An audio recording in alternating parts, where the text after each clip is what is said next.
네, 자, 드디어 이제 시작합니다, 선생님들. 자, 제일 처음으로 오시면 동작교육 파트부터 저희가 시작을 할 겁니다. 자, 동작교육의 로마 1로 오시면 동작교육의 이해 파트가 보이시죠? 여기에 저희가 뭐 동작교육의 기초 이론, 그리고 운동기능의 발달, 원리, 야, 중요한 사람 하나 나왔다. 운동능력의 발달 단계, 겔라 휴. 그 다음에 또 중요한 파트 나오죠. 기초체력. 그리고 뒤쪽으로 이렇게 기초체력을 기르기 위해서 그러면 우리는 체육활동을 어떻게 제공하면 좋을까? 이렇게 체육활동이라고 해서 시험 문제에 나왔었어요. 체육활동을 우리가 계획하는 데 있어서, 그리고 지도하는 데 있어서. 그러니까 유의사항이라던가 그런 부분들이 있거든요. 출제가 된 파트들은 유닛 2랑 그리고 유닛 3이랑 유닛 4랑 유닛 5랑 거의 다 나왔네요. 그렇죠? 그래서 이렇게 거의가 우리가 공부를 좀 그러니까 많이 나왔다 적게 나왔다라고 보기보다는 뭐 한두 개씩이 나왔어도 어쨌든 건드려진 파트는 계속적으로 건드려질 수 있는 파트라서 외울 것들도 좀 있어요. 요건 특히 요건 저는 제가 굉장히 출제하기가 참 용이한 영역이라고 보기 때문에 아이들이 움직이는 그 수준의 차이를 놓고서 무슨 단계인지를 쓰라고 하고 그 단계의 특징을 여러분들에게 서술을 하라고 하기가 참 좋습니다. 그렇기 때문에 그럼 아니면 혹은 그 다음에 발달 단계에서 나타나는 특징이 뭔지를 쓰라고 하든가. 왜냐하면 지금 현 단계에서 나타나는 특징에 대한 힌트를 너무 줘버렸기 때문에 지금 단계에 대한 설명을 하라고 하면 답이 너무 수월하게 써지거든요. 그래서 그 다음 단계에서 나타나는 특징이 뭔지를 쓰라고 하는 문제들이 나올 확률이 높죠. 그리고 기초체력의 경우에는 여러분들이 실질적으로도 기초체력은 우리가 길러낼 수 있는, 그러니까 우리가 어떤 운동을 해서 어떤 기초체력을 길러낼 수 있을까가 분류가 될 수 있어야 돼요. 그래서 지금 이 기초체력이 무엇인지를 쓰고 이 기초체력에 대해 설명을 하고 그 다음에 해당 기초체력을 기르기 위해서 교사가 할 수 있는 뭐 평가 활동, 뭐 평가에 쓸 수 있는 뭐 움직임 그런 것들 여러분들에게 요구할 수도 있습니다. 동작 요렇게. 그 다음에 요 체육활동은 당연히 또 중요하고요. 그 다음에 동작교육의 내용에서 여기서 이제 문제의 밭이 또 들어오는 거죠. 이제 처음 공부를 하시는 분들은 이러한 단어들이 좀 어려울 수 있어요. 그런데 우리 이제 또 공부 경력이 있으신 선생님들은 그래도 좀 내가 좀 많이 봐서 만만하다 하는 게 동작의 구성 요소와 기본 동작 능력에 대한 내용들이죠. 우리가 아는 거, 우리는 뛴다, 앉는다, 흔든다, 뛰어넘는다. 공을 발로 찬다, 친다 이런 움직임들 있죠. 이런 게 기본 동작 능력에 다 들어가는 것들이라 생각하면 돼요. 이동 동작, 안정 동작, 그리고 조작 동작이라고 해서 세 가지의 기본 동작 능력의 유형에 대해서 저희가 공부를 할 겁니다. 그리고 우리가 그럼 움직이는 데에 있어서는 우리가 그냥 움직일 수는 없잖아요. 내 몸이 어느 정도로 움직일 수 있는지 내 신체 기능을 알고 조절을 하면서 움직일 수 있어야 되잖아요. 그러기 위해서 내가 내 신체 부위에 어떤 게 있고 내 몸은 어떤 모양을 만들 줄 알고 이런 것들을 알 수 있어야 되거든요. 그러니까 신체를 인식해야 되고 움직이려면 내가 움직이고자 하는 이 공간에 대한 이해가 있어야 돼요. 그래서 공간 인식이라는 걸 해야 되고 그리고 내가 움직이려면 움직임의 질을 높여야 돼요. 내가 빨리 움직여야 될지 천천히 움직여야 될지 아니면 내가 엄청 힘을 줘서 움직여야 될지 그런 내 움직임의 질을 결정하는 에포트라고 하는 노력의 부분들을 우리는 또 알아야 하고 여기에서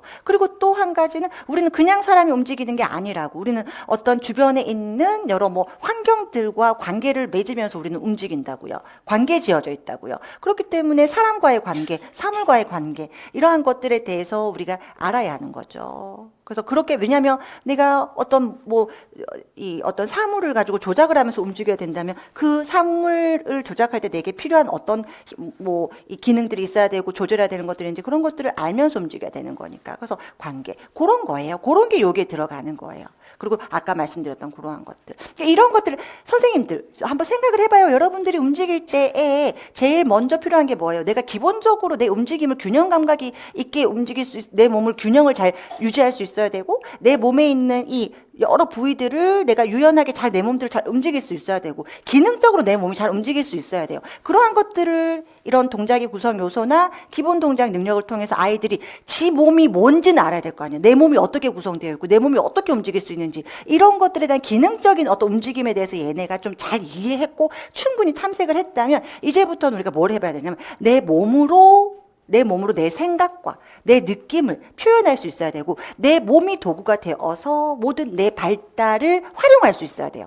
내 몸을 움직이면서 인지를 발달할 수 있어야 되고 내 몸을 움직이면서 사람들과 관계를 지으면서 그 안에서 굉장히 즐거움을 느끼면서 내가 정서도 발달할 수 있어야 되고 그리고 내가 뭔가 성취감을 느끼면서 나에 대한 어떤 만족감이 또 느껴질 수 있어야 되고 그런 것들 또 내가 뭘 하다 보면 내 몸으로 뭔가를 해결하다 보면 문제 해결 능력이 커지면서 내 머리가 발달하고 인지가 발달하기도 하고 그러한 것들처럼 우리는 이 몸을 움직임으로써 나의 모든 것들을 또 표현할 수 있거든. 나의 정서적인 내가 갖고 있는 내 안에 있는 것들을. 그러다 보니까 처음에는 내 몸을 움직이는 것에 열심히 탐색을 하다가 이후부터는 내 몸을 하나의 도구로 해서 내 몸을 통해서 움직임을 통해서 이것들 저것 여러 가지들을 발달시켜 나갈 수 있어요. 그걸 위해서는 우리가 이렇게 리듬 동작 그래서 응용 영역이라고 하죠. 리듬 동작 창의적인 신체 표현 그리고 어떤 다른 사람들의 움직임들 그걸 보면서 아름답다.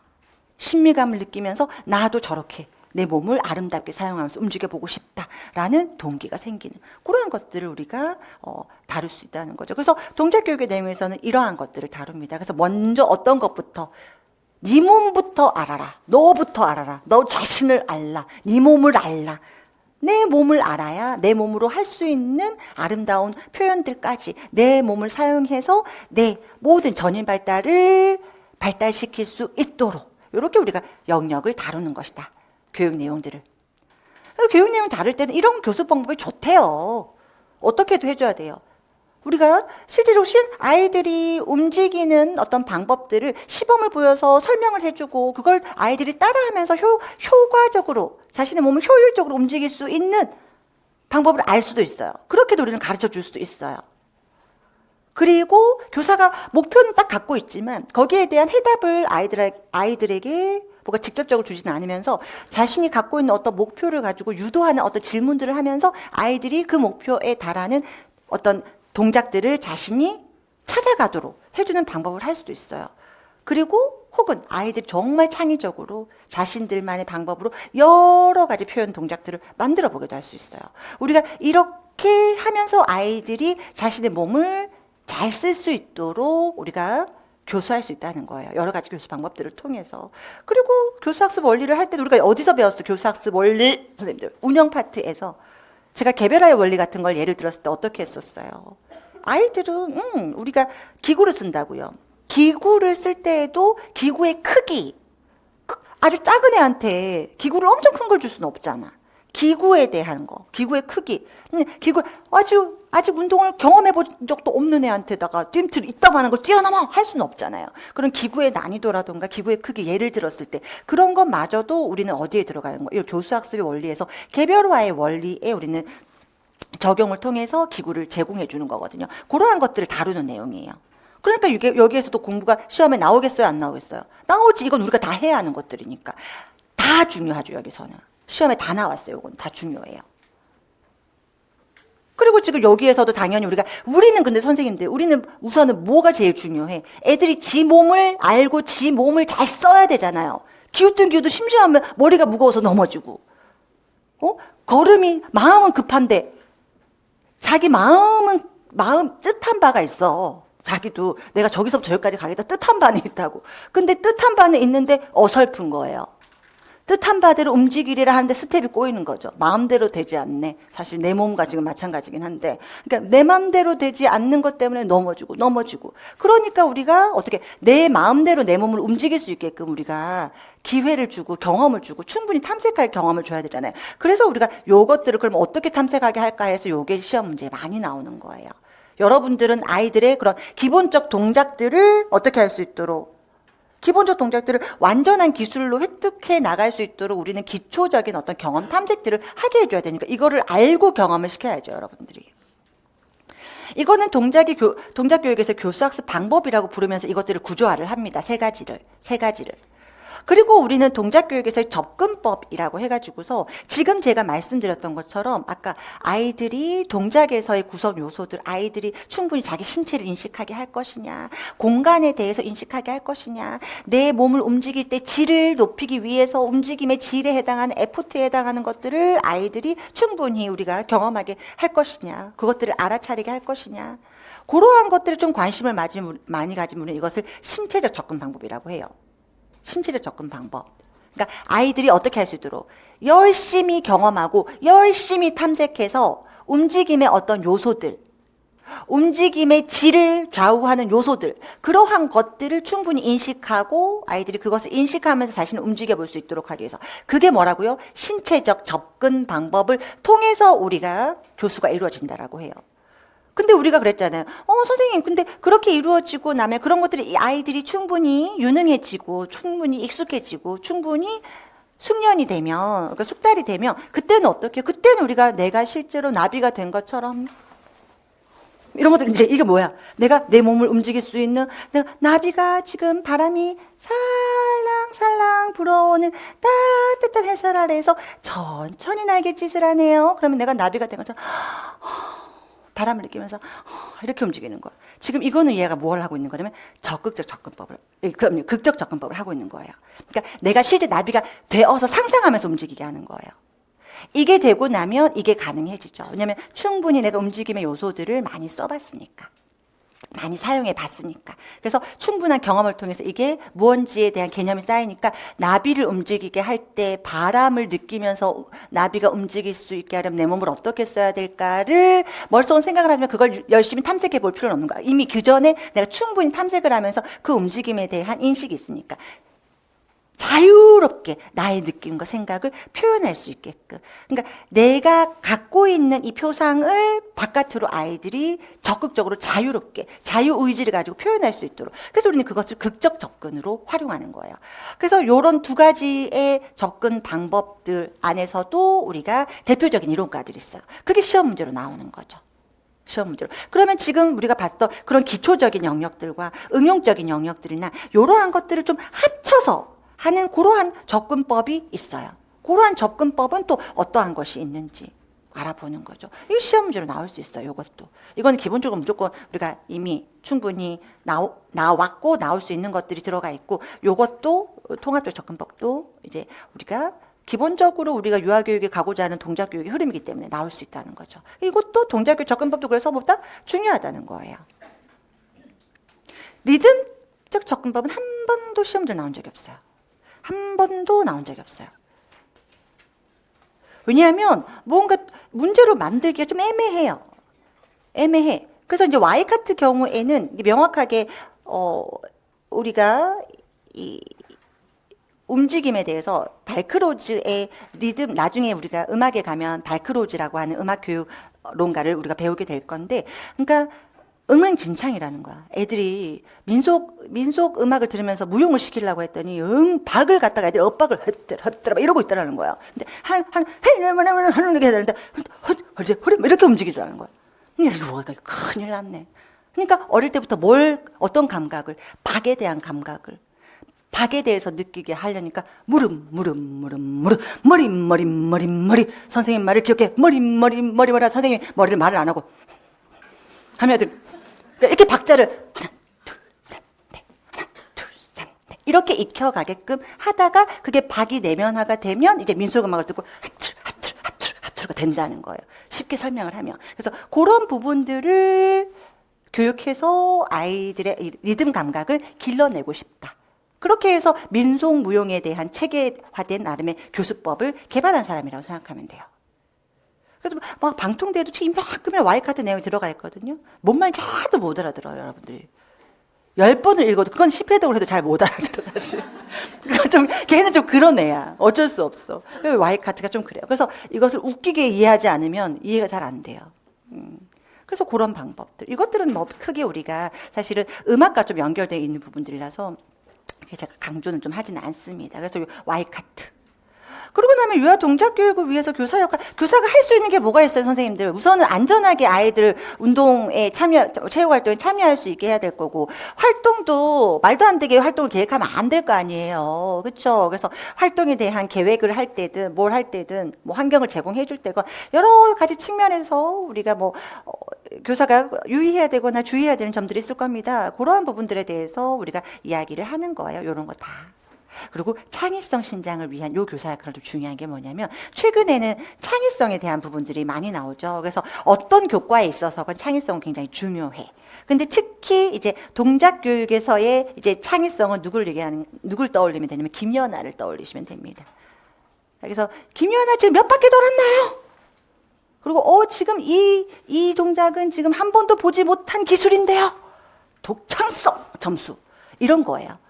그리고 이 동작의 수를 우리가 보았을 때 이 아이가 얼마나 분절이 되어, 그러니까 동작의 종류를 다 잘라봤어요. 이 동작 안에도 막 분절된 여러 가지 동작들이 막 들어가 있거든요. 그럼 그 동작들을 다 세어보는 거예요. 그러면서 와, 이 아이가 진짜 많은 아이디어가 있구나 라고 판단하거나 예를 든다면, 그리고 지금껏 보지 못했던 정말 참신한 방법으로 하고 있구나 라거나, 그리고 굉장히 원래 앞구르기를 잘 하는 앤데 이런 앞구르기를 할 줄을 아는데 좀 더 정교하게 그 앞구르기의 어떤 기술들을 또 구현해내는지 그런 걸 등등을 두어서 우리가 창의성의 어떤 요소들을 좀 나누어서 아이들 동작을 통해서 이 아이가 창의성 중에서 어떤 부분에서 좀 뛰어난지를 우리는 볼 수 있어요. 그런 것들이 여기 안에서 아마 우리가 다루어질 내용이라고 생각하시면 됩니다. 그리고 공간 구성, 시험 문제 굉장히 많이 나오죠. 어떤 것 때문에 그래요? 그러니까 아이들이 자꾸 부딪혀, 선생님! 움직이는 친구들 힘들어요. 이런 친구들을 위해서 선생님이 체육활동을 제공하기 위해서 환경을 어떻게 변경해주면 좋을지. 그럼 어디로 가야 돼요? 공간이 넓은 데로 가야죠. 아니면 교실에서 할 수밖에 없으면 어떻게 해야 돼요? 소그룹으로 나눠서 반반을 해야죠. 반은 보고 반은 하고 이런 방식처럼, 그런 것처럼 우리가 공간에 있어서도, 그리고 또 아이들이 계속 체육 활동을 하고 싶게 만들어야 되잖아요. 그러니까 체육 활동에 또 소도구들이 사용이 되거든요. 그래서 그런 소도구들을 우리가 일부만 조금씩 변경을 하면서 아이들이 어떻게 할수 계속 흥미를 잃지 않도록 해준다던가, 그러한 내용들이 이런 부분에 지금 다 들어가 있다라고 보시면 돼요. 그래서 그러한 부분들로 구성이 되어 있어요. 어때요? 동작 교육이라는 게 어떨 것 같아요? 재밌을 것 같아요? 거짓말. 그래서 동작 교육들은 이러한 것들로 구성이 되어 있습니다. 그래서 지금 보시다 보면, 왜냐하면 우리가 동작 교육이 왜 중요하냐면 결국은 몸을 잘 쓰는 아이들이 머리가 좋습니다. 그러니까 왜냐하면 우리는 지금 아이들에게 학습을 시켜서 두뇌 개발을 할 수 없어요. 그러니까 우리는 전인 발달을 해야 되는데 두뇌 개발도 중요하죠. 근데 우리가 움직임이 두뇌 개발에 굉장히, 이 어린 시기 때 아이들에게서는 움직임을 통해서 두뇌 개발뿐만이 아니라 여러 가지 우리가 다양한 이 측면에서 발달의 제 영역들을 다 우리가 발달을 이끌어갈 수가 있기 때문에 특히 동작은 중요합니다. 그런데 아이들이 움직일 기회가 최근에는 어때요? 아이들이 많이 없다는 거예요. 그러니까 아이들이 어때요? 움직임 학원을 가는 거잖아요. 움직임 학원이 어느 거예요? 발레 학원도 어릴 때부터 가고, 뭐 스포츠단도 가고 막 이런 것처럼. 그러니까 옛날에는 다 뿌려놓으면 어디든 가서 뭐 시멘트 가루를 갖고 부수면서 놀이를 하든 뭐라든 어떻게든 우리가 몸을 움직이면서 놀았는데, 지금 옛날에 봐봐요. 여러분들 다 고무줄 놀이 안 했어요? 모두가 다 고무줄 하나만 있으면 야 잡아 해놓고 막 내 다리를 다 찢어가지고 막 올리고 했었잖아요. 그러면서 여러분들이 머리가 다 발달한 건데, 지금은 아이들이 이제 돈 주고 어디를 가지 않는 한, 뭘 배우러 가지 않는 한 몸을 움직일 수 있는 기회가 많이 없는 거예요. 그래서 우리가 유치원이나 이제 기관들에서 생활할 때에도 선생님들이 동작 교육을 효과적인 동작 교육 방법들을 잘 숙지하고 아이들에게 열심히 움직일 수 있는 기회를 많이 주라고 하죠. 근데 선생님들이 잘 안 하려고 하죠. 왜 안 하려고 해요? 다치니까. 움직이다 보면 여기저기 막 아이들 으앙 다치고 아이들 어떤 친구가 때렸네 만에 막 분란이 생기고 막 이러니까, 그런 부분들 때문에 선생님들이 굉장히 조심스러워 합니다. 그래서 2차 준비할 때 신체 표현하라고 하면 선생님들 다 얼어버려요. 2차 선생님들 신체 표현입니다. 거의 울기를 뭐 직접. 너무 하기 싫어요, 신체 표현. 왜냐하면 신체 표현할 때 여러분들이 지금 진짜 열심히 해두셔야 되는 게, 신체 표현할 때 우리가 발화를 해야 되잖아요, 교사가. 근데 여러분들이 뭘 하셔야 되냐면 계속 언어화를 해주셔야 되거든요. 누구는 지금 목을 쭉 길게 뻗어서 뭐 직선 모양으로 만든 거군요. 뭐 일자 모양으로 만든 거군요. 그래서 몸을 길게 만든 거군요. 두 팔을 벌려서 동작을 좀 더 크게 만든 거군요. 누구보다 몸이 더 작아졌어요? 더 커졌어요? 뭐 이러한 것들처럼 여러분들이 커졌다 작아졌다 하지, 그러면 뭐 그게 무슨 의미가 있어? 의미가 있죠. 우리가 범위를 다루느냐, 뭐 경로를 다루고 있느냐, 방향을 다루느냐, 이러한 부분들이 교사의 발화에서 다 드러나야 채점이 되는 거예요. 그렇기 때문에 신체 표현, 이제 우리가 신체 표현 활동에서 들어갈 수 있는, 내가 발문을 잘하고 싶다? 그러면 뭘 잘해야 돼요? 여기 안에서 지금 동작의 공부를 열심히 해두셔야 돼요. 그러니까 여러분들 봐요. 2차 공부를 뭐 따로 하겠다라고 그럴 게 아니라 1차 공부를 굉장히 내실 있게 열심히 해두시면 아는 게 많아지면 쓸 수 있는 말들이 많아져요. 그러니까 아는 게 많다라는 건 정말 자신감이 붙을 만큼 많아지셔야 돼요. 내가 툭 치면 뭐다라고가 나올 수 있을 만큼 강론은 그 정도가 돼야 됩니다. 그래서 그런 것도 웃겨요. 뭐 지금 우리가 동작교육에서 다 적중했어요. 그 웃긴 게 뭐냐면 이미 다 중요해서 안 볼 것들이 없어요. 동작교육 파트에서는. 어느 누구든 동작교육은 뭐가 나올 건지 저한테 물어보라고 하면 저 다 읊을 수 있어요. 그러니까 여기서는 그래서 중요하지 않은 것들이 거의 없고요. 그래서 지금 여러분들이 보다 보면 이거 중요하지 않은 거네 하고 지나치셨을 법한 내용들을 제가 이거 안 나올 것 같죠. 근데 이게 시험 문제로 나와요. 라는 것들이 꽤 많아요. 그렇기 때문에 기본서 해독을 특히 동작교육을 좀 열심히 하실 필요가 있다라는 겁니다. 자, 동작교육의 기초이론을 저희가 볼게요. 이미 제가 다 말했어요.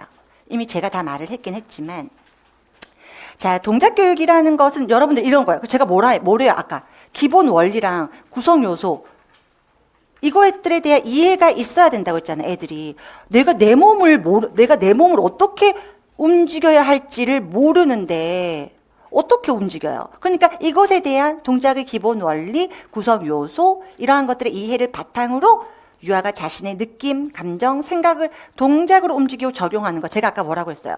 내 몸을 어떻게 움직이는지, 어떻게 움직여야 효과적으로 움직일 수 있는지를 알고 나면 내가 머릿속에 있는 표상하는 거, 내가 느끼는 거, 이러한 것들을 아이들이 자유롭게 자신들의 몸으로 표현하고 몸으로 의사소통할 수 있다고요. 그렇게 할 수 있도록 우리가 교육하는 게 뭐라고요? 동작교육이라고요, 선생님들. 그래서 동작교육에도 어느 정도의 절차는 있는 거예요. 기본적으로 몸을 아무것도 못 움직이는 애한테다가 생각을 표현해봐. 왜 이 생각을 네 몸으로 표현을 못해? 이렇게 할 수 없다는 거예요. 충분히 몸을 써본 애가 몸으로 자기를 표현할 수 있어요. 그래서 우리가 이해를 바탕으로 해서 적용하는 것을 의미합니다. 그래서 어떻게 하래요? 그러니까 지금 이 앞에 제가 개요를 통해서 여러분들에게 싹 훑었잖아요. 그게 있으니까 이제 이해가 되는 거야. 유이는 왜냐하면 초수이신 선생님들은 이 문장 하나하나가 다 이해가 사실은 안 돼요. 무슨 순서로 이걸 이해해야 되고 그런 걸 잘 모르실 수요. 그렇게 우리가 이해가 지금 되어 있으면 이는 어떻게 하라는 거냐면 유아가 자신의 신체를 이용해서 탐색해 보면서 동작과 관련된 요소를 이해하고 우선은 내 신체를 지금 누구누구가 손으로 공을 잡았구나. 이게 내가 잡는다는 거구나. 누구누구가 손으로 공을 쳐서 굴리고 있구나. 이게 내가 쳤다는 거구나. 내가 지금 이걸 하는 게 굴린다는 거구나. 지영이가 몸을 웅크려서 작게 만들었어요. 내가 지금 한 게 웅크렸다는 거야? 그러고 보자. 무릎을 구부리고, 무릎을 구부리고, 발과 손을 만나게 했더니 몸이 더 동그랗게 작게 만들어졌네? 내가 지금 만난 게 손과 발이구나. 이러한 경험을 해야 된다는 거예요. 그래서 자신의 신체를 이용해서 충분히 탐색해 보면서 아이들은 동작과 관련한 요소를 이해하고, 내 몸을 탐색해 봤는데 동작에 관련된 요소도 이해를 했어. 근데 뭐까지 증진할 수밖에 없어. 많이 움직여 보니까 내가 친구들, 장난치면서, 자, 저기까지는 여러분들 기어가 보는 거예요. 기어도 가보고, 뛰어도 가보고, 스키핑 하면서 갈 거예요. 말뛰기 하면서 갈 거예요. 이상하죠? 운동 기술을 증진할 수 있는 거야. 그러면서 운동 기술 증진하고. 이것이 되면 뭐가 된다고 했어요? 자기 생각, 느낌, 창의적으로 표현하게 된다는 거야. 이제 이런 문장을 보면 이게 통으로 한 번에 들어오는 거야, 선생님들. 그러니까 이게 없으면 이렇게 읽거든. 다시. 정하는 거. 그러니까 이렇게 읽고 넘어간다고. 근데 지금 이게 이해가 돼버리면 이게 그냥 단순히 안 넘어가요.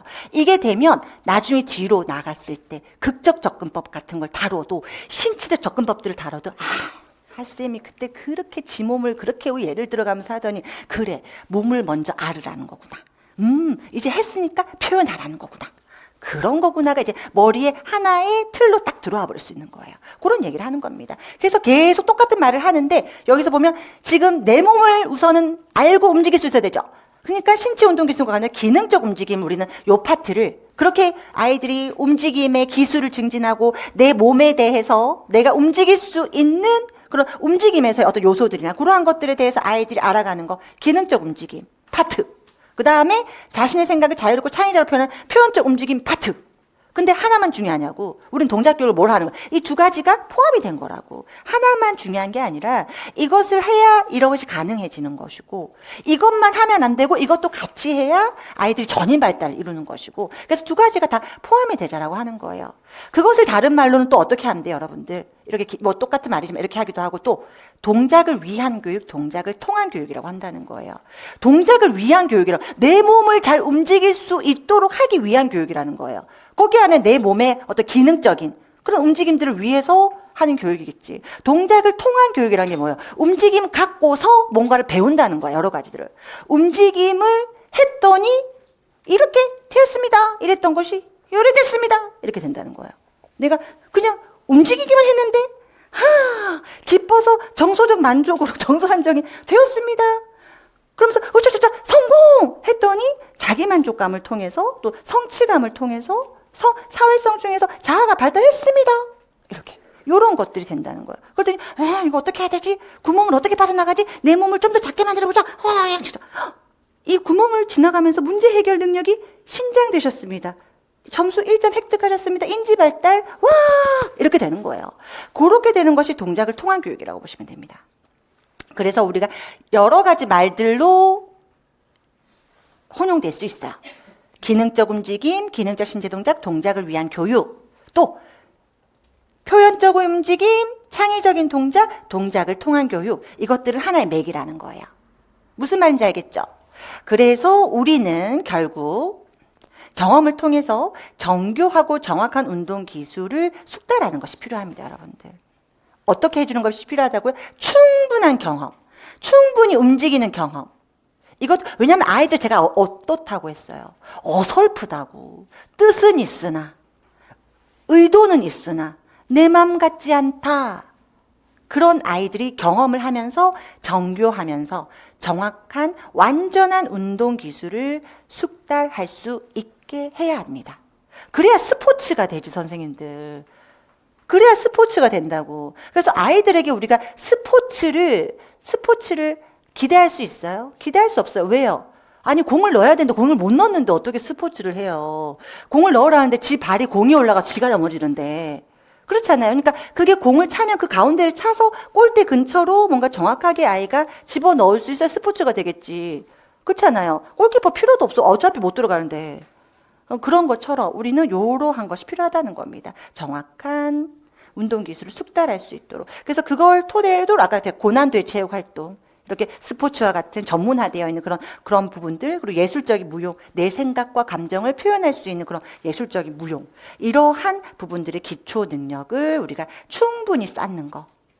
그게 동작을 위한 교육, 기능적 신체 동작과 같은. 그리고 나중에 동작을 통한 교육을 통해서 다양한 동작 시도하고 경험하면서 아이들이 뭐까지? 언어도 발달해요. 왜 언어 발달해요? 선생님이 움직이는데 왜 언어가 발달해요? 어머, 무슨 말이에요? 팔목을 돌리고 있군요. 돌리라. 돌리는 거구나. 와, 우리 몸에서 구부릴 수 있는 건 어디일까요? 구부리다. 그쵸? 이런 언어 발달. 그러니까 이런 것들, 그러니까 여러분들이 구체적으로 생각할 수 있어도 왜 이게 시험 문제로 나오기 때문에 그래요. 여러분들에게 이런 거 선생님 너무 기초적이고 왜 자꾸 말 많이 이거 시험에 나왔다니까. 동작을 통한 교육에 대한 게 어디에서 유특에서 이것이 가지는 어떤 목적이든 이것이 갖는 교육적 장점이든 필요성이든 똑같지 않아. 사실 뭘 하기 위한 거예요? 통합적 발달. 움직임만 가능한 줄 알았는데 움직임을 통해서 아이들이 이 여러 경험들이 통합적으로 경험이 되면서 아이들은 어떻게 되더라? 동작을 통한 교육을 통해서 통합 발달, 전인 발달을 이루게 되더라라는 거죠. 그래서 그게 굉장히 중요한 파트입니다. 네, 그래서 제가 지금 여기서 목적도 있고요, 필요성도 있습니다. 그런데 저는 요거 중요하다라고 생각하죠, 선생님들. 이렇게 막 목적에는 막 이렇게 있다 이런 것들이 있다 이렇게 했지만 결국에는 우리가요 동작 교육이라는 것 안에는 뭐가 포함된다고요? 기능적인 우리가 신체적으로 우리가 잘 움직일 수 있는 거. 그 다음에 우리가 움직임을 통해서 아이들이 여러 창의적인 자신만의 생각들을 다양하게 표현하는 과정, 나의 움직임을 가지고 여러 환경과 상호작용을 하는 과정, 이것을 통해서 전인 발달을 이루어간다고 했잖아요. 그런 것처럼 이 목적이라고 목표라고 되어 있지만 결국에는 그러니까 우리가 무엇을 얻을 수 있느냐는 거야. 동작 교육을 통해서. 동작 교육하면 뭘 할 수 있어? 당연히 신체에 대한 지식과 기술 터득하겠지. 그 다음에 신체 조절을 하고 신체를 활용해서 뭔가를 할 수 있는 능력이 증진되겠죠. 또 자기 감정을 표현하는 능력. 내가 왜 내 몸을 가지고 뭔가를 표현해 보면서 내 감정이 이러한 방식으로 표현될 수 있구나를 아이들은 알아가게 되는 겁니다. 감정 표현 능력, 상징자 표상 능력.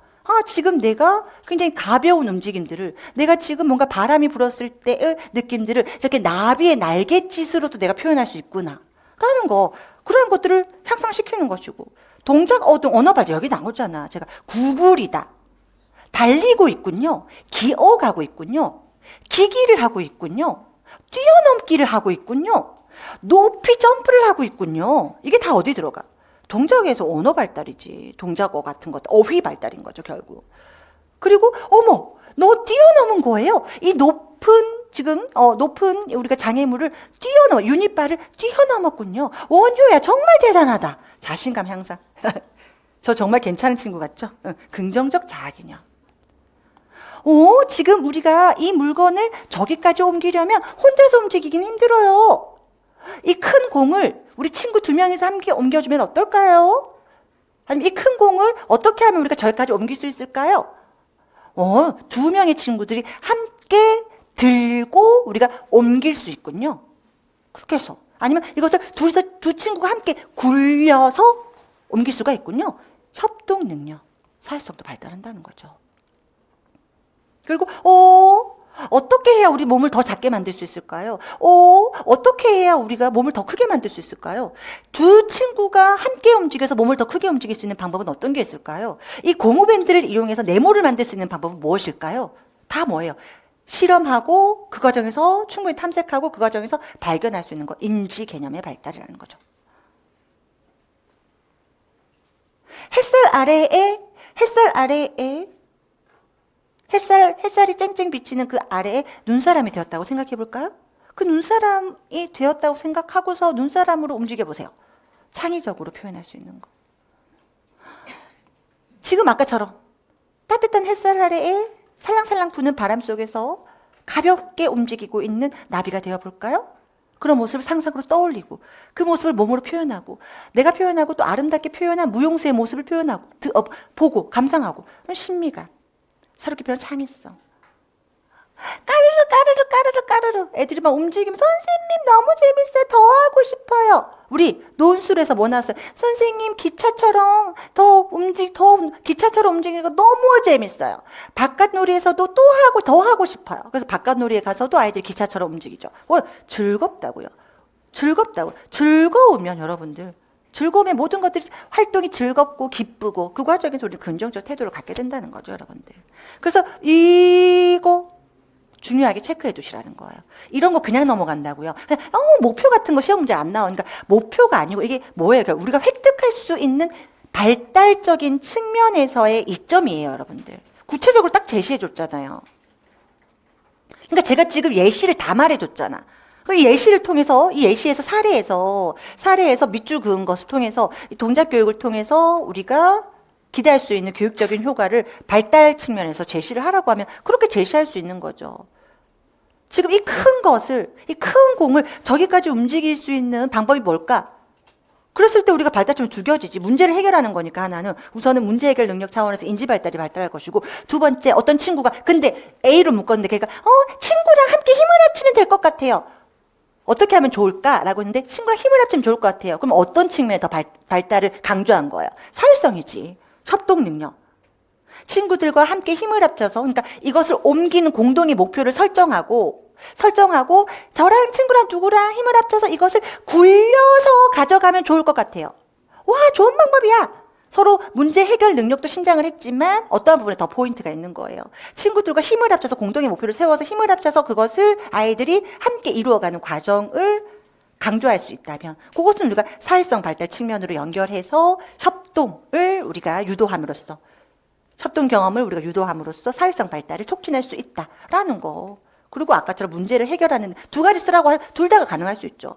고민을 해보고 아이들이 충분히 고민한 후에 문제를 해결하는 능력을 통해서 문제를 해결하면서 문제 해결 능력이 신장되고 인지가 발달할 수 있다.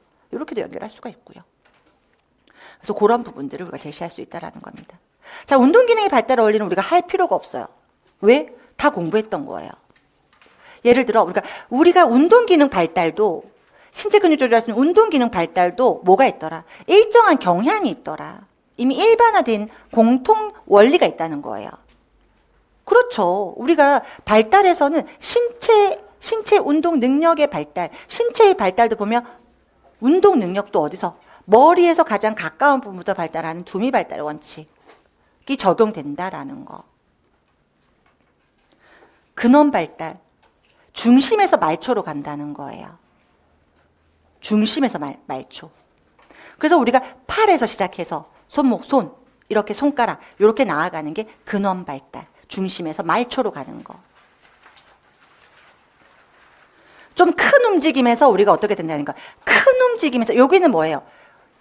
여기는 우리가 신경이 우리가 어디서 중심에서 말초로 간다는 것이고 요거는 움직임이 큰 움직임에서 작은 움직임으로 간다는 걸 세분화라고 한다는 거예요. 큰 움직임에서 작은 움직임으로 가는 거. 맨 처음에 손바닥으로 퍽 하던 애가 나중에 손가락으로 이렇게 세분화돼서 우리가 움직여지는 거. 소근육이 가능해지는 거. 우리가 양방에서 일방으로 가는 거. 본래는 우리가 이 구조들이 이렇게 모두가 다 대칭이 되는 구조들이 있는 거는 우리가 이 두 개가 다 양방으로 발달을 하지만 나중에는 기능적으로 좀 더 우세한 게 우리가 훨씬 이게 삶의 적응에 더 유리하니까 우리가 일방이 이루어진다고 했었죠. 그래서 양방에서 일방. 요거 시험 문제로 나왔었죠. 수평에서 수직. 그러니까 뭐 어떻게 나왔냐면 거꾸로가 나왔다는 거예요. 여러분들 처음에 애들이 점프부터 하는 거 봤어요? 걸어야 점프를 하죠. 걸어야 점프를 한다고. 그렇기 때문에 우리가 처음에는 아이들이 맨 처음에는 수평적인 움직임에서 수직적인 움직임으로 나아갈 수 있다는 겁니다. 우리가 그러니까 신경계든 성적 성숙이든 이러한 것들은 다 어떻다? 속도가 다 다르다.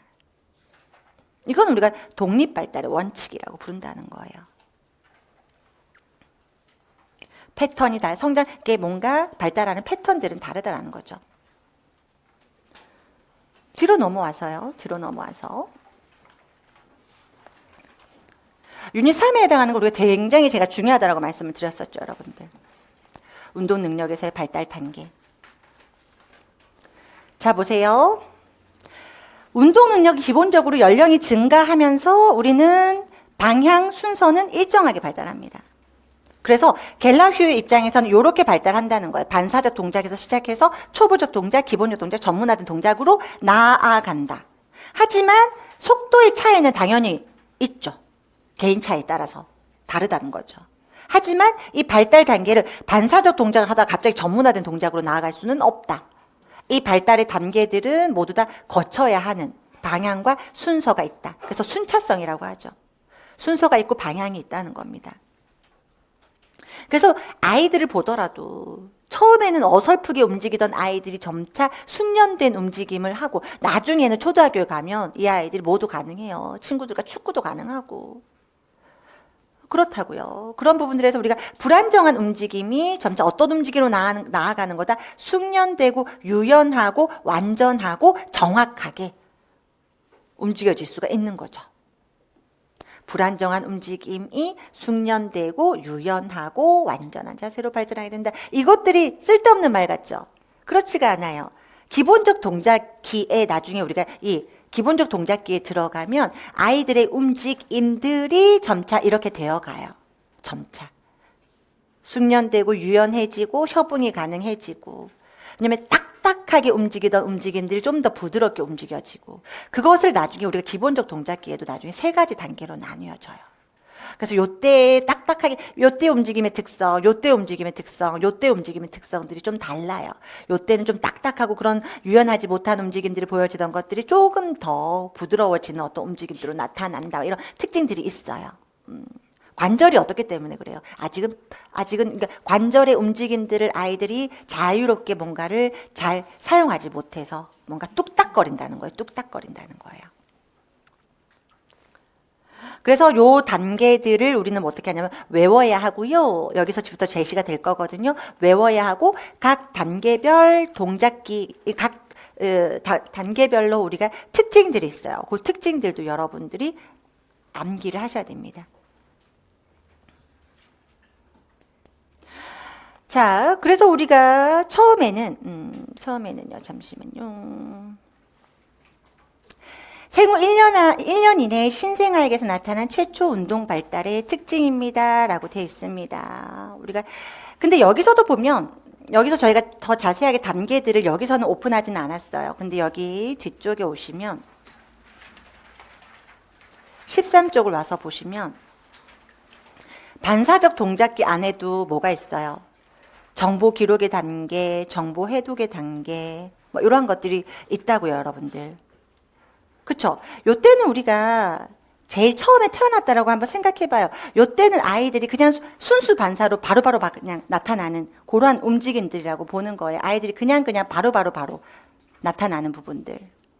그러다가 이제 아이들이 좀 시기가 지나가면 이제 내가 어느 정도 이제 자신들이 그러니까 이거 맨 처음에는 그냥 딱 부딪히면 그냥 생존 본능으로 우리가 딱 부딪히면 무릎을 탁 치면 올라가고 뭐 탁 치면 뭐가 이렇게 되는 거고 이러한 것처럼 그냥 바로바로 나도 모르게 생존을 위해서 눈에 뭐가 들으면 눈을 감게 되고 이런 것들이 눈에 뭔가 눈앞에 갑자기 뭐가 빡 좀 감게 되고 이러한 것들을 뭐예요? 생존을 위해서 우리가 내 몸을 보호를 하기 위해서 우리가 나타나는 그러한 반사들이거든요.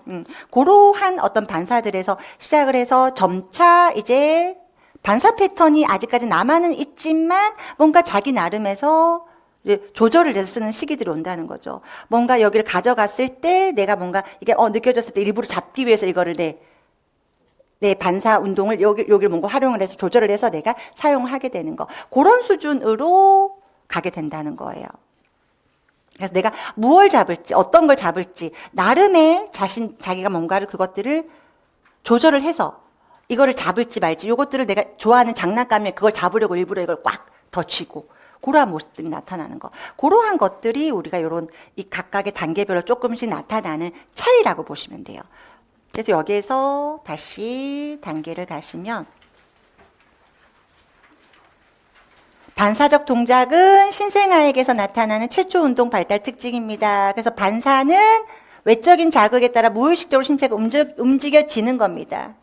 움직여지는 겁니다. 요것은 우리가 내가 의도한 게 아니야. 내가 마음 먹어서 움직이는 게 아니라 그냥 우리가 이미 이 뇌관, 척수 이런 것들 중심으로 내가 의도하지 않았지만 그냥 나도 모르게 살기 위해서 생존하기 위해서 숨쉬기 위해서 먹기 위해서 내 몸을 보호하기 위해서 그냥 나도 모르게 나타나는 그런 자동적인 그런 반응이다라고 보시면 되겠습니다. 네, 그러다가 이제 점차 여기를 보시면 여기 점차 통제가 되면서 의도성을 지니는 이제 초보적 운동 능력들로 발달을 하게 된다라는 게 여기에서 처음엔 제가 말씀드렸던 것처럼 정말 100% 아이들이 어떠한 것을 한다? 어떤 걸로? 나도 모르게 하는 거. 처음에는 나도 모르게 하는 것에서 점차 그 반사 패턴을 가지고 내가 조금씩 골라 쓴다는 거예요. 나의 반사 운동들을. 어떨 때에 내가 잡고 어떨 때에는 내가 빨고 안 빨고 싶을 때 배가 부르면 혓바닥을 뱉어버리거든요. 이렇게 빨고 이러한 것들이 가능해지는 움직임들로 나아가게 된다는 거예요. 그러다가 이제 그 다음은 초보적 이제 우리가 뒤쪽에 초보적 동작의 단계로 우리가 가게 된다는 거죠. 반사적 동작이 어떤 말인지 알겠죠, 선생님들. 그래서 그런 부분. 그래서 여기서 생존 반사, 원시 반사. 해서 우리가 아이들에게서 나타나는 이제 처음에 태어나자마자 아이들에게서 보이는 가지고 태어난 능력들이죠. 그래서 그런 능력들을 선천적으로 가지고 태어난 이런 반사 능력들로 나타나는 움직임의 특성들을 우리가 반사적 동작기라고 해서 이 안에서 다루게 된다라고 보시면 되겠습니다. 네, 뒤로 갈게요. 뒤로 갈게요. 그 다음에 이제 우리가 초보적 동작은 이제 아이들이 이때부터는 영아에서 약 2세까지 처음으로 자발적이고 의도적인 신체 운동이 시작이 되는 시점입니다. 그러면서 이때부터 이제 아이들이 뭐 해요, 선생님들? 기기하고, 일어서서 섰다 하고, 이제 나름의 걷고, 이제 아장 걷는 그런 수준들이 나타나죠. 그런데 이 안정 동작, 이동 동작, 조작 동작을 상호작용하며 발달은 하지만, 왜냐하면 자기가 일부러 잡았다가 일부러 떨어뜨리고, 일부러 잡았다가 일부러 떨어뜨리고, 이 장난감들을 갖고서 이 아이들이 이 움직임들을 만들어내는 것들도 보면 그것도 조작적 동작 능력이거든요. 그래서 이런 동작들이 지금 이루어지는 거예요.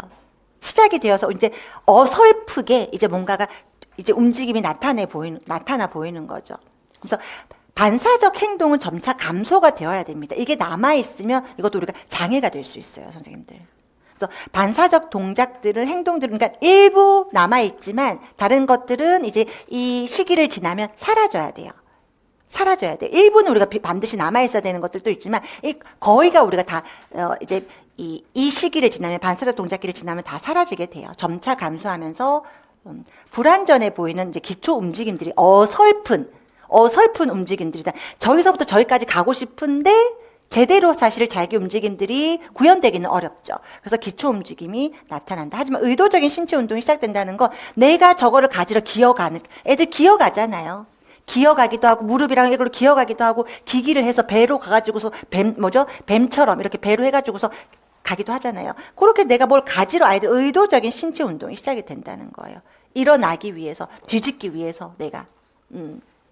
목, 머리, 몸통을 통제하기 시작하고 앉고 서는 안정 동작도 가능해진다. 그러면서 점차 기기, 기어가기, 걷기와 같은 이동 동작이 나타나게 된다라는 거. 그리고 제가 아까 말씀드렸던 것처럼 뭔가를 잡기 위해서 손을 뻗고 잡고 그렇게 하면서 자기가 이제 그때 되면 뭘 먹겠다고 잡고 막 입으로 가져가기도 하고 하죠. 그런 동작들이 이루어지는 시기가 어떤 동작? 초보적 동작 시기라고 본다는 거죠. 이해되셨죠?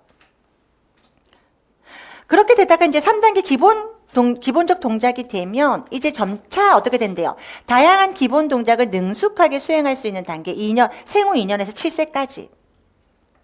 그래서 요 기본 운동 능력과 함께 기초 체력이 형성이 된다라는 건 뭐냐면 아이들이 이제는 어느 정도 자신의 몸을 나름의 기능적으로 움직일 수 있게 되면서 움직임의 양이 어떻게 돼요? 좀 더 훨씬 더 많아져요, 선생님들. 움직임의 양이 많아지고 움직임의 시간이 어느 정도 더 많아지게 되면서 훨씬 기초 체력이 더 향상될 수 있는 거죠. 이때도 기본적 동작을 우리가 이 아이들보다는 성숙하게는 할 수 있어요. 하지만 아직까지도 세분화되고 정확한 기술적인 움직임까지는 어렵다라는 거죠. 왜냐하면 기본 동작 안에는 우리가 이동 동작, 안정 동작, 조작 동작 안에는 굉장히 다양한 동작들이 들어있죠. 그런데 그 안에서 선생님들 생각해봐요. 아이들이 야구공을 가지고 큰 공을 주더라도 그걸 정확하게 치는 건 아직까지 어렵죠. 그리고 우리가 아이들한테 한 발로 10번을 뛰어보라고 하더라도 아이들이 한 발로 지속해서 10번을 뛰는 것이 힘들 수 있죠. 그쵸. 그리고 점프를 하는 높이 같은 것들도 아이들 정확하게 착지하고 올라갔다가 착지하고 이런 것들도 힘들 수 있어요. 아직은. 그리고 장애물을 뛰어넘는 것도 아직은 어려울 수 있고. 정확한 어떤 기술을 그러니까 세분화되고 정확한 기술적인 움직임까지는 아직 우리가 기대하기는 좀 어렵다라는 거예요. 그래서 이러한 것들처럼 스키핑 동작, 스키핑 어떨 때 여러분들 많이 하는 거잖아요. 딴딴딴 이게 다리예요. 랄랄랄랄랄 이렇게 움직이잖아요, 여러분들 막 이렇게 움직이잖아요. 그러한 거 이런 것들은 유아기 기본 동작에서 성공하지만 일부 유아들은 어떻게?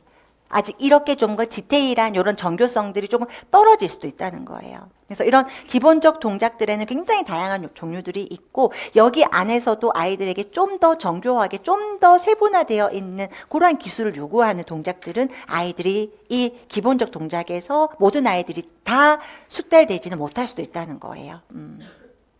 이것도 조자도 생각해봐요. 애들 어떻게 공 던져보자 바로 땅바닥에 내리꽂잖아요. 이 어깨의 움직임과 이것밖에 안 움직여서 그래요. 뭘 같이 움직여야 되는데 이 스냅들을 같이 해서 이렇게 던져야 되잖아요. 내 몸을 이렇게 살짝 뒤로 했다가 이렇게 던져야 되는데 어떻게 요것만 쓰니까. 그러니까 능숙하게 뭔가 이렇게 정교화되지 못하고 어떤 그러니까 큰 움직임밖에 모르게 뭔가 세분화되어서 이것들을 움직임들을 할 수 있어야 되는데 그게 안 되니까. 그래서 내리꽂게 되는 거. 그러한 부분들. 그런 게 이런 기본적 동작기에 보일 수 있는 특징이다. 그래서 여기에 좀 더 구체적으로 여러분들에게 넣어둔 거죠. 이 시기들을 2세부터 우리가 7세까지라고 했으니까 보면 이 초기에 기본적 동작 입문에 들어가 있는 이 시기의 아이들은 이제부터 기본적 운동 능력을 제대로 이제 아이들이 형성해가는 시기라는 거죠. 하지만 협응력이 뭐가 아직 시각이랑 뭔가 내가 운동하는 능력이나 이게 뭔가 소근육 능력이랑 이런 것들이 같이 협응이 안 되니까 아이들이 이런 어떤 움직임에 있어서 뭔가 능숙하지 못하고 협응력이 갖추어지지 못하고 그래서 거칠고 협응되지 않은 동작이 나타나는 거다. 시도할 수는 있어. 시도할 수. 하지만 너무 동작이 과장되어 있고 위축될 수 있고 율동감도 결여가 돼 있고 그래서 달리기를 하라고 하는데 몸은 마음은 급해. 본래 우리 달리기 할 때 어떻게 해야 돼요? 파파파파 이렇게 해야 되잖아. 근데 말이 안 되게 이렇게 가잖아요. 그렇잖아요. 그러한 것들이 이런 단계라는 거예요, 애들이. 몸은 가는데 내 맘대로 내 몸이 안 되는 거예요. 달리기 가고 싶은데. 가슴은 나갔는데 팔은 이쪽에 있고 이런 거예요, 아이들이. 그래서 그러면 너무 과장되거나 위축되거나, 근데 어른들 중에서 이런 사람들이 있긴 하지만 위축되거나 동작의 율동감도 결여가 돼 있다. 그래서 아직은 자연스러워 보인다거나 능숙함은 우리가 기대하기가 어렵다. 자연스러워 보이지 않고 능숙함을 기대하기는 어렵다. 요 이전 단계에 비하면 훨씬 그래도 협응력이 향상되고 자연스러워지지만 그래도 아직 뛰라고 하면은 이상하게 뛰고 공 던지라고 하면 아직 우리가 제대로 공을 던지는 그런 모습을 기대하기는 어렵죠. 아직까지도 서툴고 뻣뻣하고 그냥 뚝딱거리는 느낌,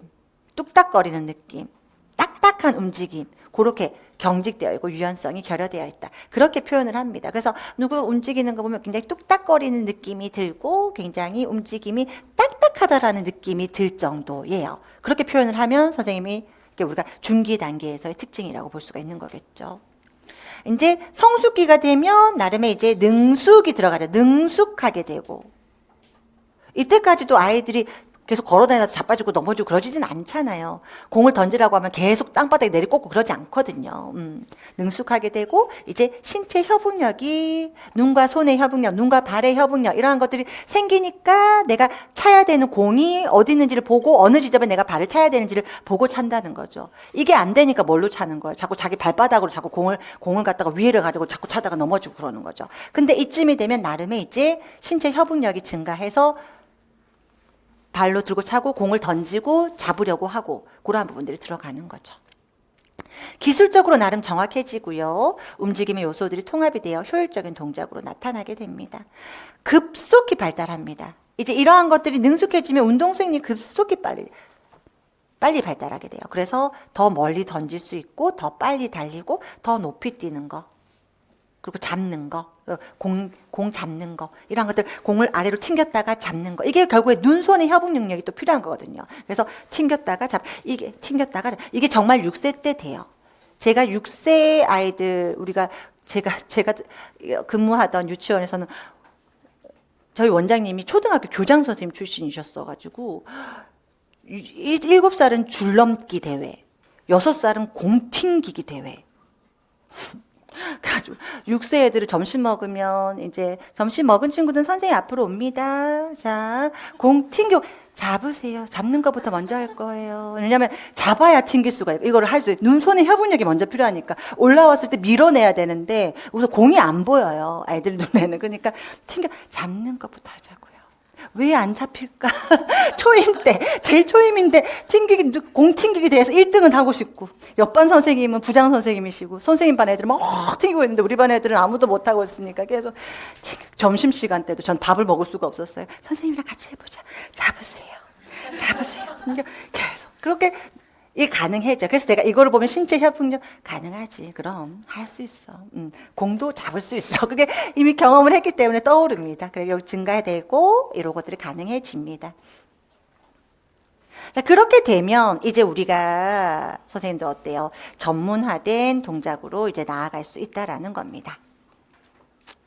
그래서 이 초기 앞에서 봤던 거 선생님들 초기, 중기, 성숙. 초기, 중기, 성숙. 요 단계 굉장히 중요해요. 우리가 좀 잘 외워두셔야 됩니다. 요 때는 뭐다? 기능이 막 시작했다. 협응 거의 기대하기 어렵다. 협응을 거의 기대하기 어렵다. 눈과 손의 협응이라던가 눈과 발의 협응이 되지 않는 것 같아요. 그래서 눈으로 공을 보고 차자고 해도 이러한 걸 기대하는 건 어렵더라고요. 이러한 부분들. 그래도 우리 반 아이들은 작년보다는 아이들이 많이 협응이 좋아졌어요. 라는 얘기가 나온. 작년보다는 협응이 많이 좋아졌어요. 그래도 여전히 뚝딱거리고요. 여전히 딱딱하게 움직임에서 딱딱한 느낌이 들어요. 이러한 거. 그래서 아직은 다소 동작이 딱딱한 느낌. 그런 유연성이 결여된다라는 말을 표현하면 딱딱하다. 옛날 딱딱하다라는 말로 문제가 됐던 연예인 있지 않았어요? 누구? 여자 탤런트? 남자친구한테 딱딱하게 굴어. 딱딱하게 움직인다, 우리 애들. 성숙기가 되면 요때는 어떻게 된다? 협응이나 유연성, 이런 통합이 되는 부분들 우리가 확보가 된다. 어느 정도. 그렇게 이해하시면 되겠습니다.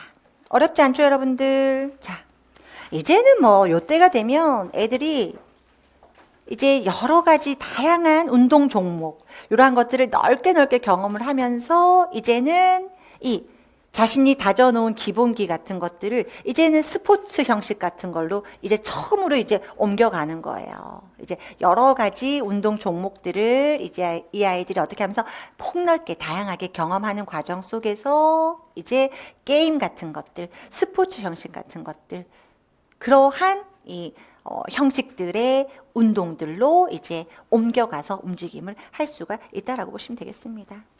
이제 기술을 좀 더 전략적으로 쓸 수 있는 시기가 올 거고요. 이제는 여가를 목적으로, 자신의 건강을 목적으로 이제 평생 자기가 좋아하는 어떤 운동을 선택해서 지속할 수 있는 그러한 시기가 가능해진다라는 거죠. 그렇게 됩니다. 우리는 여기서 나오는 것보다는 어디에서? 여기에서 세 가지에서 지금 제가 아까 말씀드렸던 그 예시들을 좀 공부하시면 좋겠죠. 그리고 아까 요것도 기억하시죠? 제가 어떤 움직임들, 마음은 있으나 어설퍼서 우리가 계속 넘어지고 자신의 마음대로 움직이지 못해서 사실은 자꾸 넘어지고 다치는 상황들이 발생을 하는 거예요. 그래서 부모님들이 이때 아이들이 우리가 누구 거 생각해봐. 심리사회적 발달 단계에서 아이들이 이제 이렇게 막 움직일 수 있는데 내가 할 수 있을 것 같은데 하고 움직인다. 뭐 안 돼! 그러면 애가 자율성을 발달하기가 어려워진다라는 이야기들을 했었죠. 그래서 참 다 여러 읽다 보면 뭐 재밌지 않아요? 이런 거 자율성과 관련되는 거다. 막 이러면서. 그렇게 보시면 돼요. 그래서 요 그림도 같이 체크해 두세요. 선생님들.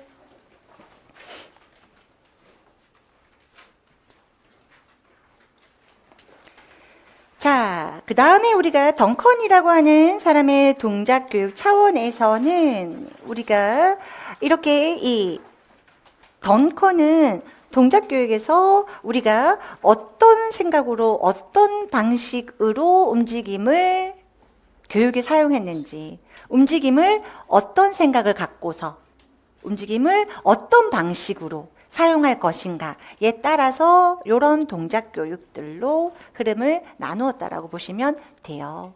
그래서 보시면 우리가 평상시 움직이는 사람들, 걷고 뛰고 이런 모습들 자체를 동작 교육에 반영을 해야 된다라는 거예요. 우리가 너무너무 복잡하고 혼란한 사회에 이 아이들이 이제 진출을 해야 하는데 이 아이들이 자연스럽게 내가 원하는 대로 자유롭게 아이들이 움직이기 위해서, 그리고 사회에 적응하기 위해서 필요한 움직임. 그래서 뭐 옛날에 막 발레 동작 같은 것들처럼 뭔가 딱 정해져 있는 형태의 구조화된 어떤 움직임을 교육시키기보다는 아이들이 자유롭게 자신들의 몸을 하나의 매개체로 해서 자신들이 생각하고 있는 어떤 대로 생각하고 있는 대로 내가 빠르게 움직이고 싶으면 빠르게, 내가 느리게 움직이고 싶으면 느리게, 이렇게 내 몸을 내 의지대로, 자유 의지대로 움직일 수 있도록 하는 거. 그러니까 뭐다? 목적은 삶에 적응하기 위해서, 사회에 아이들이 적응하게 하기 위해서라는 겁니다. 사회에 진출한 아이들에게 사회에 적응하고 삶에 적응하기 위해서 자신의 의지대로 몸을 움직이게 하기 위해서 했다면, 요거 생각을 표현하기 위한 신체 표현 교육이라는 건 운동량을 막 확보해서 막 이것을 막 계속 확장해서 시간을 막 확보해서 체력 운동을 하는 차원보다는 이거는 어떤 것을 의도하는 거다. 아이들이 내가 생각하고 있는 거, 내가 느끼고 있는 감정, 이러한 것을 움직이도록 하는 데에 좀 더 초점을 두고 있는 움직임 교육이라고 보시면 되겠습니다.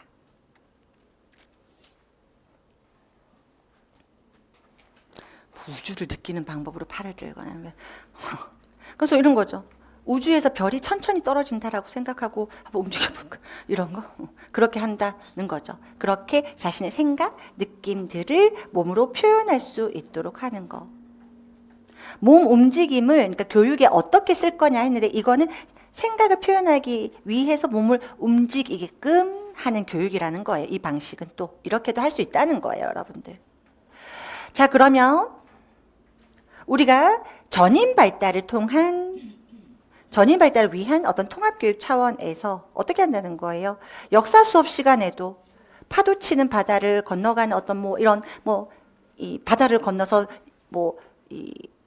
새롭게 어떤 우리가 새로운 땅을 개척을 해서 뭔가를 만들어간 어떤 사람들의 이야기 이런 것처럼, 그러면 우리가 지금 그 바다 속에 있는 사람들이라고 생각을 해보자. 지금 우리는 새로운 어떤 이 개척지를 따라서 지금 막 찾아서 떠나고 있는 거야. 막 이렇게 움직여 보는 것들을 통해서 역사 교과를 다룬다거나 예를 든다면, 그래서 여러 가지 교과들을 우리가 연결을 해서, 그래서 거기 안에서 그 음악을 막 버범 빠른 음악이 들리고서 지금 막 바다 파도가 아주 거칠게 몰아오고 있어. 하지만 너희는 그 곳을 가서 우리는 개척을 해야 되는 거야 하면서, 근데 역사도 배우고 음악도 막 버범 빠르고 막 움직이고 막 이런 것들을 어떻게 해요? 전인적으로 우리가 다 다룰 수 있다라고 보는 거죠.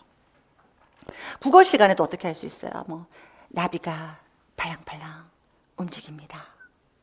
아가야, 어디로 가고 있니?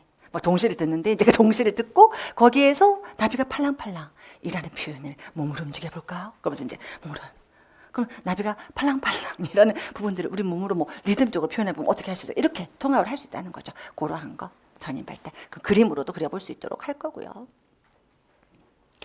자, 그 다음에 우리가, 선생님 이건 너무 어렵잖아. 자연 관찰을 통한 실용주의를 반영. 뭐래? 이게 뭐냐면, 우리가 자연을 충분히 관찰해서, 그러니까 우리가 사실 자연과 인간은 사실 어떻게 우리는 살아가요? 서로 함께 연결되어 있거든. 함께 살아가고 있다고요. 함께 살아가고 있으니까 그 자연을 우리는 극복할 수도 있어야 되고, 자연을 느끼며 살아갈 수 있어야 된다는 거예요. 뭐 이렇게 똑같이 어렵게 말을 했는데 모르겠어요. 그러니까 이건 거야. 자연에는 바람과 비와 눈과 이런 것들이, 모든 것들이 있죠. 그러한 것들을 아이들이 느껴보게 하는 거예요. 느껴보게. 그걸 몸으로 느껴보고, 그리고 바람이 막 불 때 나뭇잎이 어떻게 움직이는지 그런 것들을 보면서, 저럴 때 바람이 저렇게 불 때 낙엽들은 저렇게 움직이는구나. 그럴 때 우리는 바람이 아주 세게 불 때 우리는 그 바람을 어떻게 하기 위해서, 이기기 위해서 우리가 몸을 이렇게 하면서 힘을 더 무겁게 걸어갈 수 있구나. 이러한 것들을 통해서, 이게 실용주의라는 거예요, 선생님들. 실제 자연을 느끼고, 우리와 이미 관계를 맺고 있는 자연의 모습을 보고, 자연을 느끼면서, 자연을 선생님들 제대로 느끼고 내가 내가 자연을 알았어. 근데 안 것을 좀 더 정교하게 만드는 방법은 내가 몸으로 표현해 보는 거예요. 우리가 선생님들 제가 여러분들에게 현장 경험을 통해서 아이들이 알았어. 안 것을 그냥 안 것에서 끝나는 게 아니라 그걸 안 것을 뭘 하면 역할극 같은 걸로 표현을 하거나 그림으로 표현을 하거나 이렇게 하면 아이들은 어떻게 돼요? 내가 알게 된 걸 더 정교화하게 되고 더 확고하게 알게 되잖아요. 그런 것처럼 내가 자연을 봤어. 우와! 자연은 저기 바람은 약하기도 하고 세기도 하구나. 와! 우와, 낙엽이 저렇게 흔들리기도 하고 와, 세게 흔들리기도 하구나. 자, 그러면 바람이 세게 불 때 너희들은 바람의 세기를 너희들한 몸으로 표현해보자. 그럴 때 아이들은 그걸 표현할 때, 와, 이게 바람이 세다는 거, 이럴 때 바람이 약하다는 거, 바람이 약할 때 나뭇잎이 이렇게 떨린다는 거, 바람이 세게 불 때 나뭇잎이 이렇게 흔들린다는 거, 이런 것들을 표현해 보면서 자연의 이러한 이 자연이 가지고 있는 특성들, 그것들을 이들 몸소 느끼고 표현하고, 그리고 실제 자연을 만났을 때, 내가 그것을 자연과 적응하면서 살기 위해서 내가 할 수 있는 움직임들도 아이들이 자연스럽게 경험을 하게 된다는 걸. 그렇대요, 이 사람은. 그래서 그게 자연 관찰을 통한 실용주의를 반영한 교육. 이게 실용주의적 사고. 그러니까 자연을 접하고 자연을 느끼면서 자연과 관계 맺고 적응하면서 살아갈 수 있도록 한다. 라는 차원이라는 겁니다. 그래서 이 사람은 던컨은 이러한 동작 교육들로 동작 교육을 나누어서 설명하고 있어요. 왜냐면 이것을 제가 플러스로 넣기는 했지만 좀 무서워서 넣은 거예요. 왜냐면 이게 동작에 대한 부분들을 굉장히 밀도 있게 아주 구조화 있게 아주 잘 다루고 있고, 그리고 라반을 여러분들 나중에 가면, 라반은 선생님, 저 신노 공간으로 알고 있었는데요. 공시힘은 왜 나오는 거예요? 막 이러거든요. 그런 부분들에 대한 역사적인 배경들이라고 하죠. 이 사람의 라반에 대한 개별, 이 이론가가 자신의 이 동작의 구성 요소를 이제 이렇게 현대에 지금 우리가 동작의 구성 요소가 나오기까지 그 사람이 뭐부터 맨 처음에 건드렸고, 그래서 이것들이 후학자들로 해서 어떻게 정리가 됐고, 그래서 우리가 지금 알고 있는 신체인식, 공간인식, 노력, 관계라고 하는 것으로 정리가 된 거. 그러한 것들이 잘 정리가 된 책이 있는데, 거기에서 이것들도 굉장히 중요하게 던커는 이러면서 다 해놨어.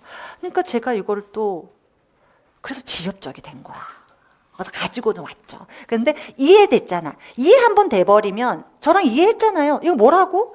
사회가 너무 복잡하고 굉장히 사회가 굉장히 어떻다고요? 어려워, 혼란스럽다고. 그러려면 내가 내 의지대로 어쨌든 이 혼란스러운 사회에서 적응하려면 내가 내 의지대로 내 몸을 쓸 수 있어야 되잖아. 사람들이 막 있을 때 저기를 빨리 빠져나가기 위해서 내가 빠르게 움직여야겠다. 아니면 지금 이 상황에서 내가 천천히 움직여야겠다. 이러한 것들이 다 돼야 되잖아. 그래서 자유로운 움직임 동작교육이 돼야 된다는 거고. 사람이 어떻게 계속적으로 내가 이 운동 능력의 확장을 위한 이거 근육량만 늘려가지고 이렇게 하는 움직임만 하냐고. 내가 내 몸이 하나의 의사소통을 표현할 수 있는 도구가 되기도 한다고. 생각, 감정을 표현할 수도 있어야 한다고.